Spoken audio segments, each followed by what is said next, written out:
The Deathworld Empire targeted humanity's medics, our ruthless war criminals. Answered. Dr. Sarah Chen pressed her palm against the scanner, watching as the medical bay doors hissed open to reveal the pristine white interior of the UES Mercy's Hope. The hospital ship had been humanity's pride for 3 decades, sailing through the void between star systems to bring healing to the wounded and sick across the galaxy. Today, however, the usual calm atmosphere felt different. There was tension in the air that made even the most experienced medical staff move with unusual urgency. Commander Elena Vasquez stood at the central console, her weathered face illuminated by the blue glow of tactical displays. Behind her, rows of medical pods stretched into the distance, each one capable of healing injuries that would have been fatal just centuries ago. The ship could treat over 10,000 patients simultaneously, making it one of the most advanced medical facilities in known space. Dr. Chen, we've received new orders from Fleet Command, Elena said without turning around. Her voice carried the weight of someone who had seen too many battles.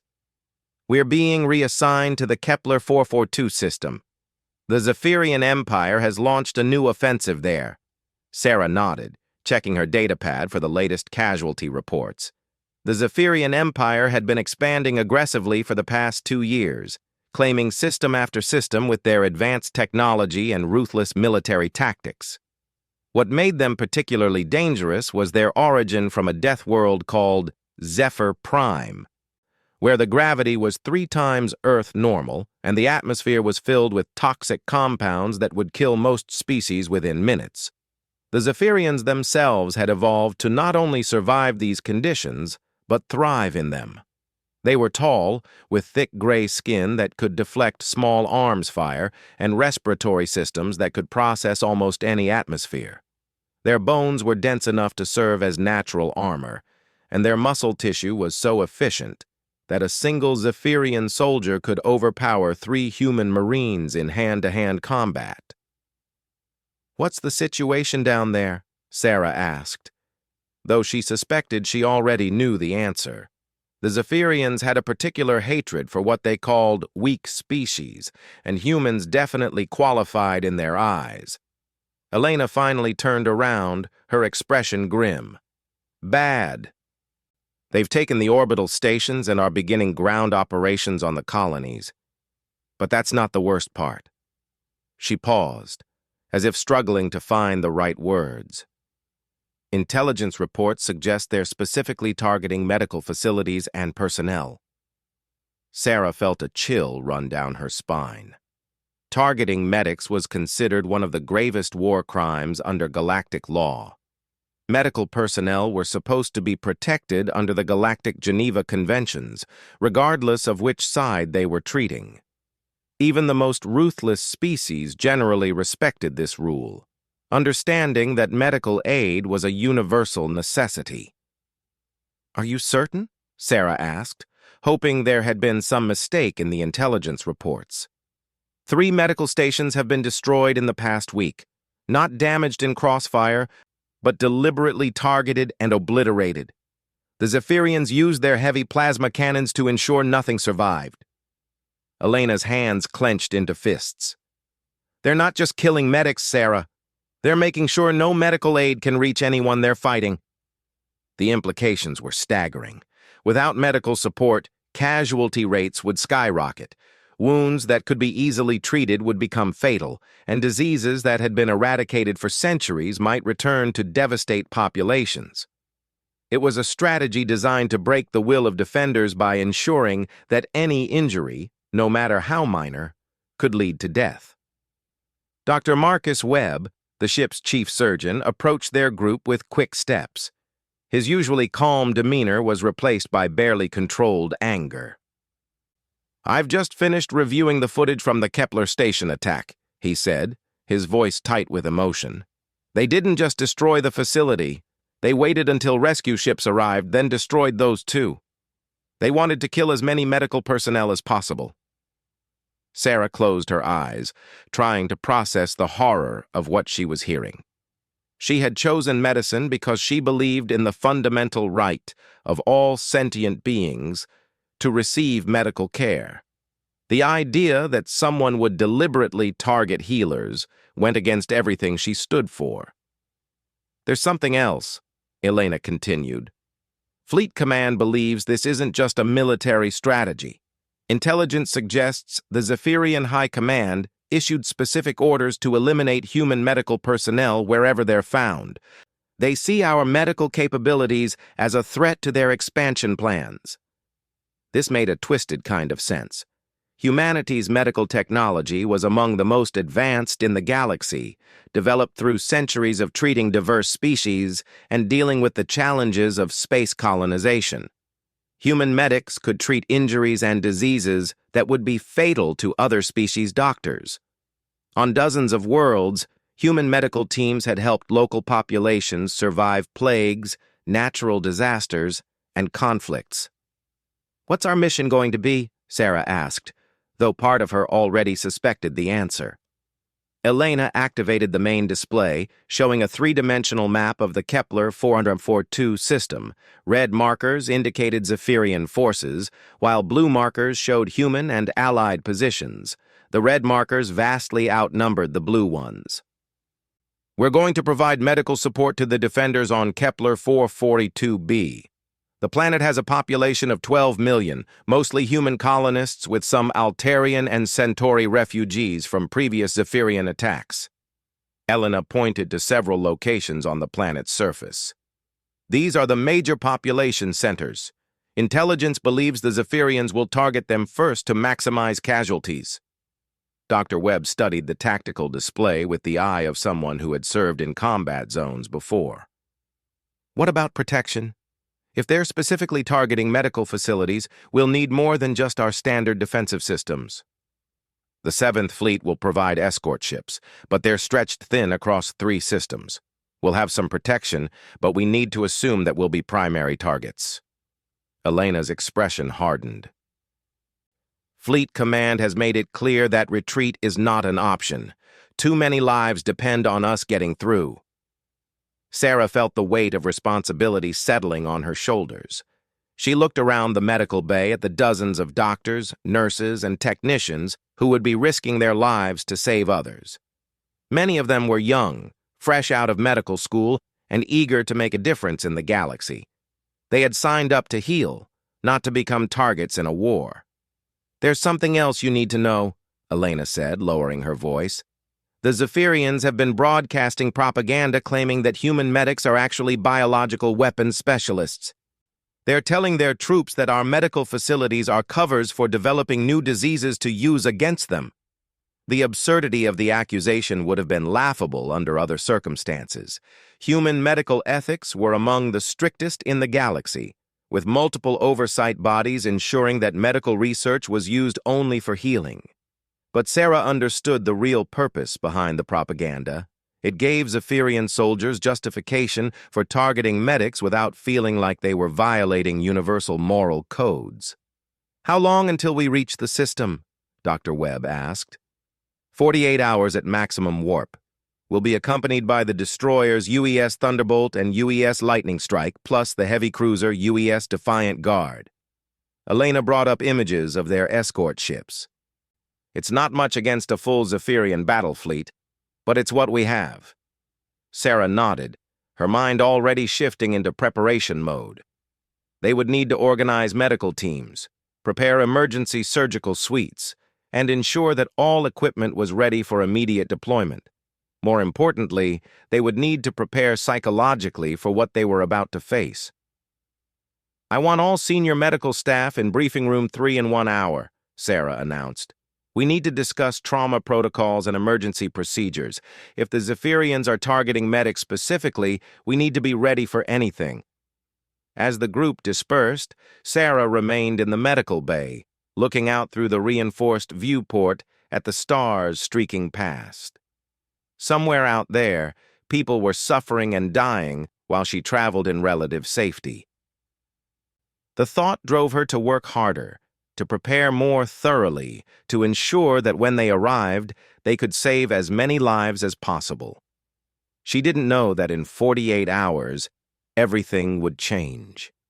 She didn't know that the Zephyrian attack on human medics would trigger something that had been dormant in humanity for generations. She didn't know that the galaxy was about to discover why humans had once been considered the most dangerous species in known space, before they had chosen the path of healing over the path of war. The Zephyrians thought they were targeting weak healers. They were about to learn that they had declared war on a species that remembered how to be monsters, and had simply chosen not to be. Until now. The Deathworld Empire Targeted Humanity's Medics. Part 2. The first sign of trouble came when the UES lightning strike simply vanished from their sensor screens. One moment the destroyer was maintaining formation on their port side. The next moment, there was nothing but empty space and expanding debris. Commander Elena Vasquez felt her stomach drop as she realized their escort had been destroyed without even getting off a distress signal. "All stations, battle alert," she announced over the ship's communication system. "This is not a drill. All medical personnel report to emergency stations. Security teams to defensive positions." Dr. Sarah Chen was in the middle of reviewing surgical procedures when the klaxons began wailing. Around her, the medical bay transformed as staff members moved with practiced efficiency to secure equipment and prepare for potential casualties.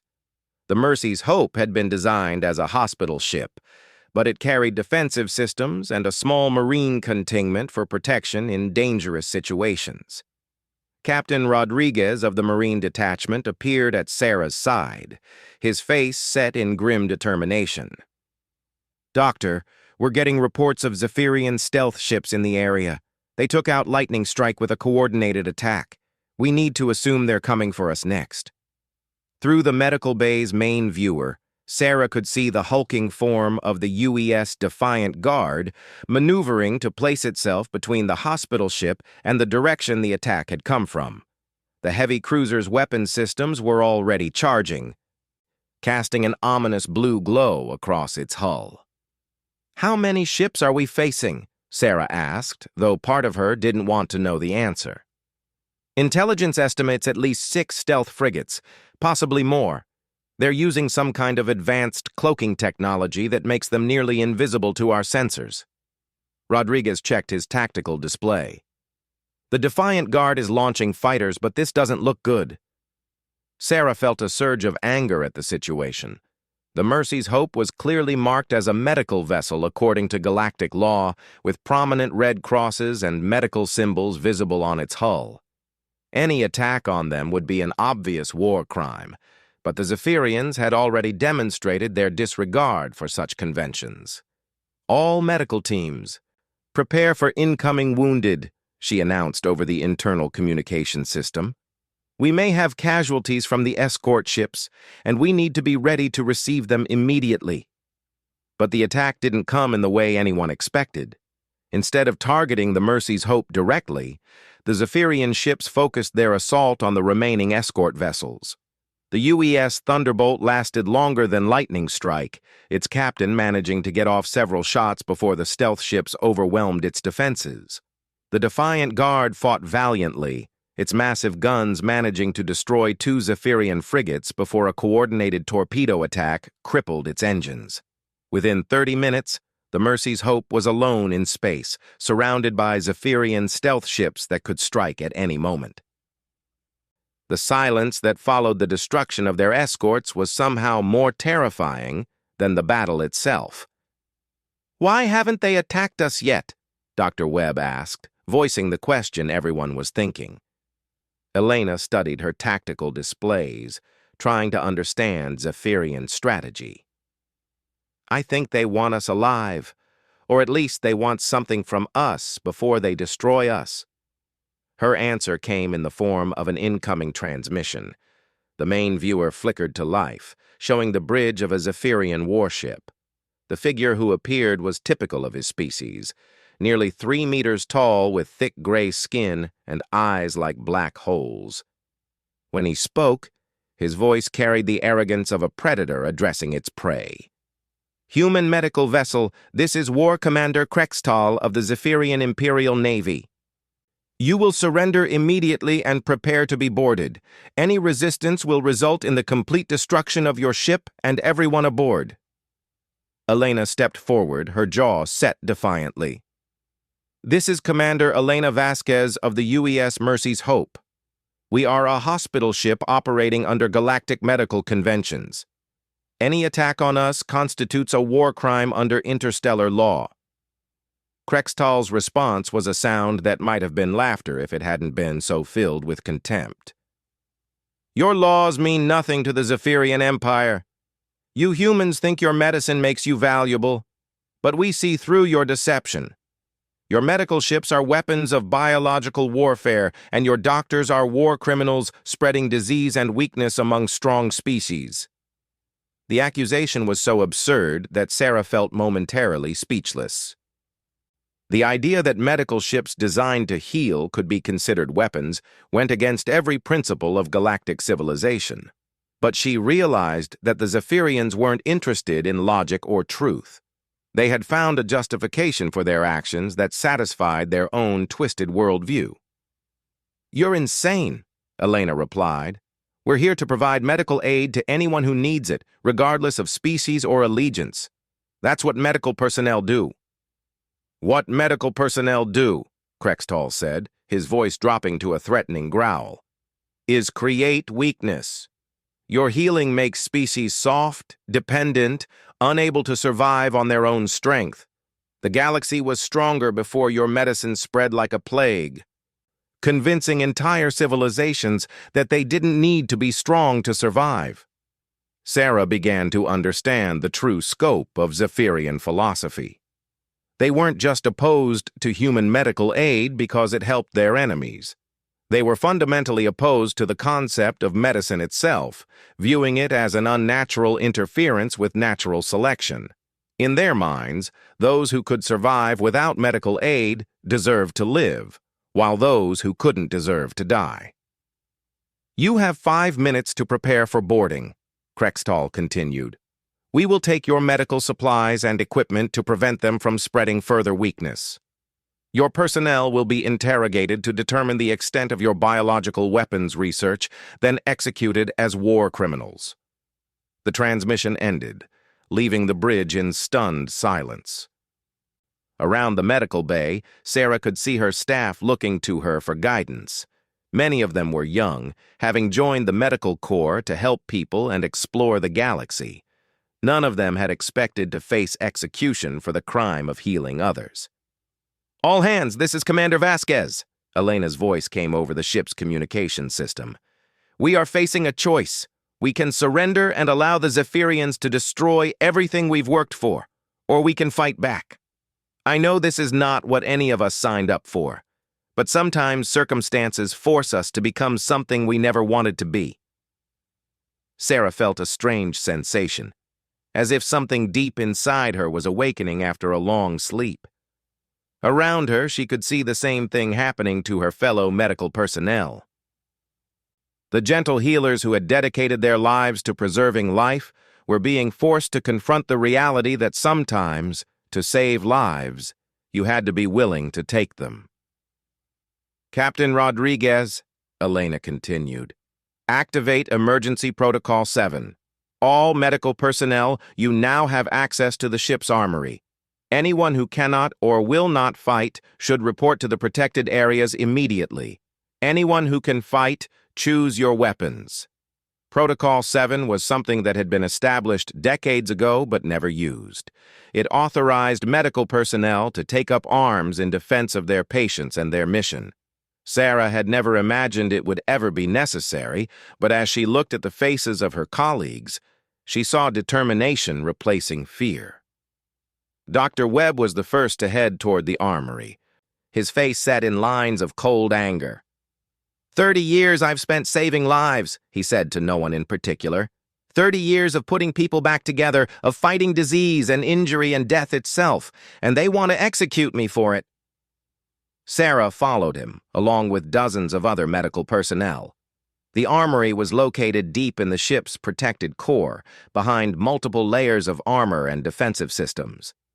As they walked through the corridors, Sarah noticed something she had never seen before. There were weapon mounts built into the walls, currently empty but clearly designed to be activated quickly.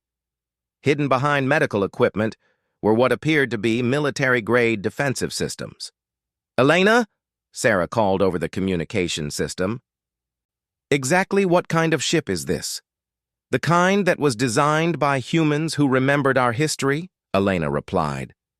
"The Mercy's Hope is a hospital ship, but it was built by engineers who understood that sometimes healers need to be able to defend themselves.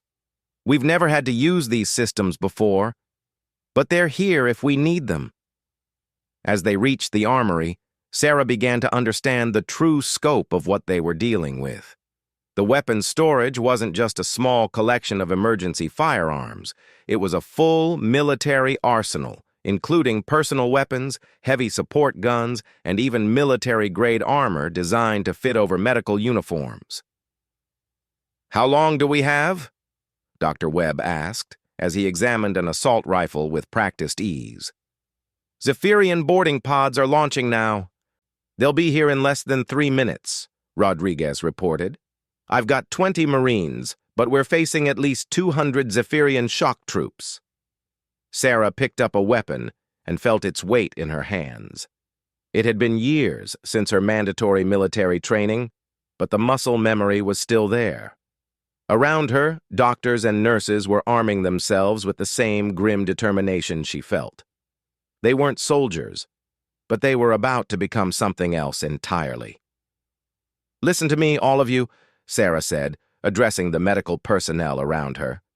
"We took an oath to do no harm, but we also took an oath to preserve life. Right now, the only way to preserve the lives of our patients and our mission is to fight. We're not abandoning our principles. We're protecting them."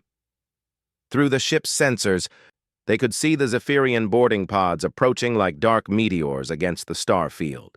Each pod contained 20 heavily armed Zephyrian shock troops, bred and trained for close combat in the brutal environment of their homeworld. They expected to face a ship full of weak, defenseless medics who would surrender without a fight. They were about to discover that human medics were much more dangerous than they had imagined. And this was only the beginning of what humanity was capable of when pushed too far. The Deathworld Empire targeted humanity's medics. Part 3. The first Zephyrian shock trooper through the breached airlock died before he could fully register what he was seeing. Dr. Sarah Chen's shot took him center mass, the military-grade plasma round punching through his natural armor like it was paper. Behind him, his squad mates hesitated for a crucial second, their minds trying to process the impossibility of a human medic wielding a weapon with deadly precision. That second of hesitation cost them everything. Dr. Marcus Webb had positioned himself at the intersection of 2 corridors, giving him clear firing lines down both passages. His surgical training served him well as he placed shots with the same precision he used to remove tumors. Each shot was calculated, efficient, and absolutely fatal. The Zephyrians had expected to face terrified civilians. Instead, they found themselves fighting opponents who understood anatomy better than anyone else in the galaxy. "Medical bay secured," Sarah reported over the communication system, stepping over the bodies of 6 Zephyrian soldiers.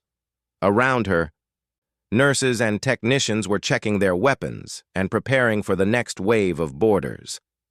The transformation from healers to killers had happened with a speed that would have disturbed her under other circumstances.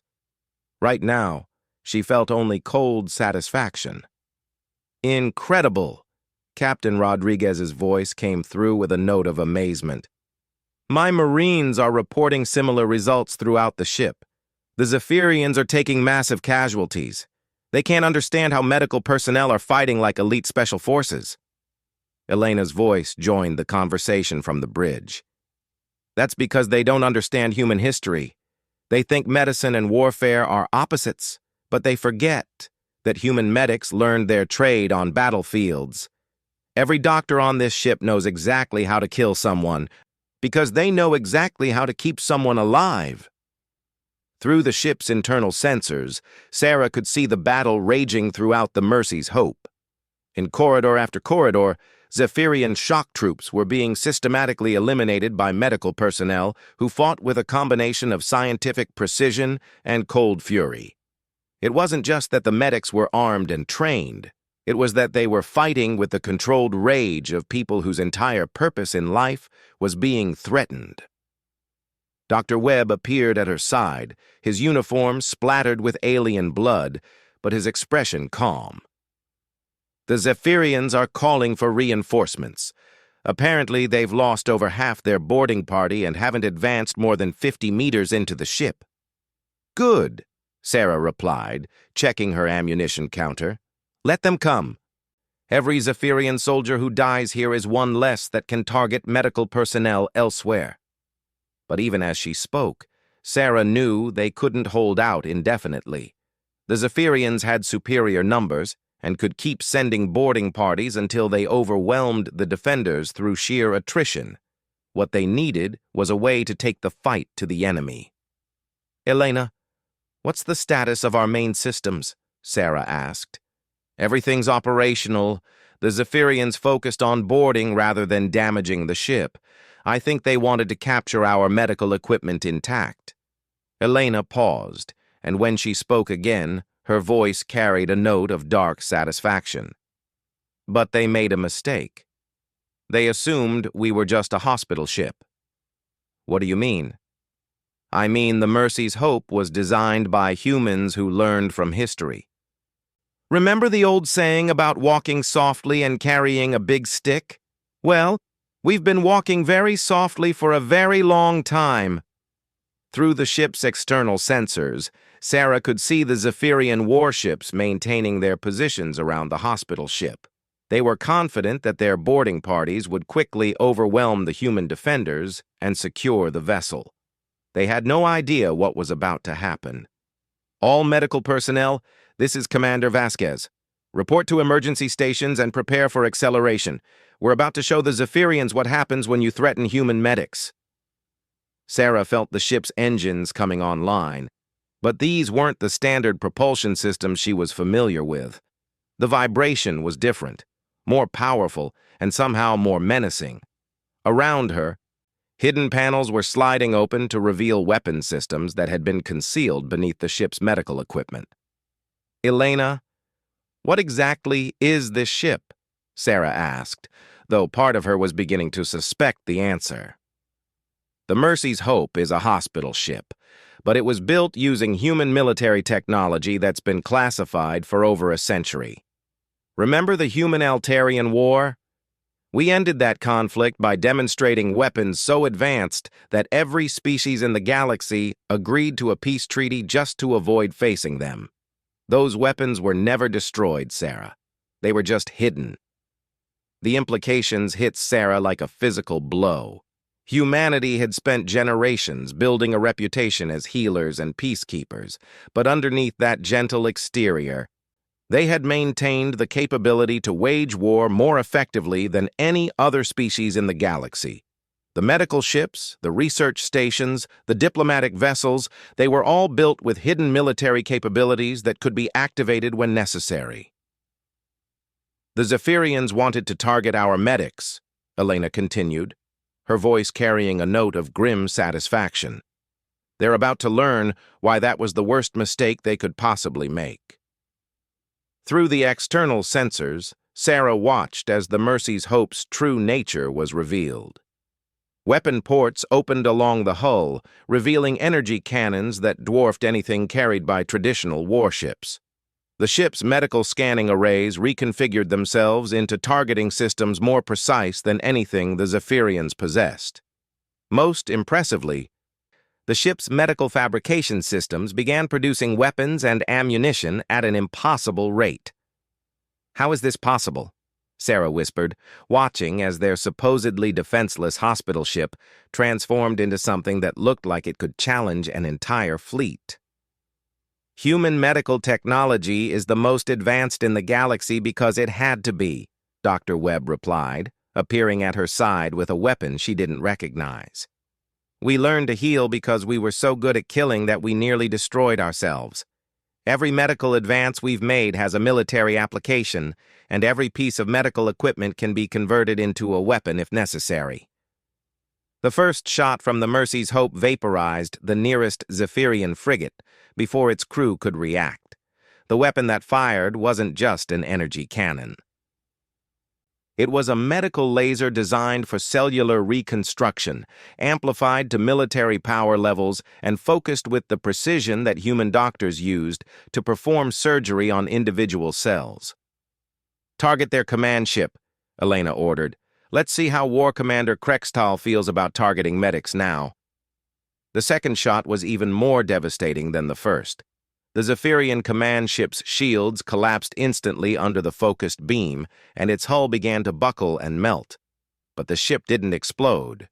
Instead, it began to dissolve from the inside out as the medical beam systematically disrupted the molecular bonds holding the vessel together. "What are you doing to them?" Sarah asked, horrified despite herself by the sight of a ship simply falling apart at the atomic level. "We're performing surgery," Dr. Webb replied with cold satisfaction. "We're removing the cancer that threatened the galaxy's medical personnel." Through the communication channels, they could hear the Zephyrian ships frantically calling for retreat. The remaining vessels were trying to escape, but the Mercy's Hope was faster than they expected. Hidden engines, originally designed to rush medical aid to emergency zones, now pursued fleeing warships with ruthless efficiency. "This is War Commander Krextal," a transmission came through from the dissolving command ship. "You cannot do this. We are soldiers of the Zephyrian Empire. This is against all laws of warfare." Elena's response was broadcast on all frequencies, ensuring that every Zephyrian ship in the system would hear it. "You declared war on medical personnel. You targeted healers and called us war criminals for saving lives. You wanted to see what human medics are really capable of? This is what we're capable of." Sarah watched as the remaining Zephyrian ships were systematically eliminated by weapons that shouldn't have existed on a hospital ship. But as she thought about it, she realized it made perfect sense. Humans had always been survival specialists, adapting to any environment and overcoming any threat. They had become the galaxy's healers not because they were naturally peaceful, but because they were so naturally violent that they had to consciously choose a different path. "Elena, what happens now?" Sarah asked as the last Zephyrian ship was reduced to floating debris. "Now we continue to Kepler 442b and provide medical aid to the people there. But we also send a message to every species in the galaxy. Human medics are under the protection of the human military, even when that military is disguised as a hospital ship." Dr. Webb was already coordinating with the engineering teams to reconfigure their weapons back into medical equipment. "The galaxy needs to understand that we chose to be healers, but we never forgot how to be killers. Anyone who threatens human medical personnel will face the full wrath of a species that spent 10,000 years perfecting the art of war before we decided to perfect the art of healing instead." As the Mercy's Hope resumed course for Kepler 442b, Sarah reflected on what had just happened. The Zephyrians had thought they were targeting weak, defenseless medics. Instead, they had discovered that human medics were protected by technology and capabilities that made them more dangerous than any traditional military force. But more importantly, they had learned that humanity's commitment to healing was backed by an even stronger commitment to protecting healers. The message would spread throughout the galaxy, carried by the few Zephyrian survivors who had witnessed the destruction of their fleet. No one would dare target human medical personnel again, knowing that doing so would bring down the wrath of a species that had the capacity for destruction beyond anything the galaxy had ever seen. The healers had shown their teeth, and the galaxy would remember.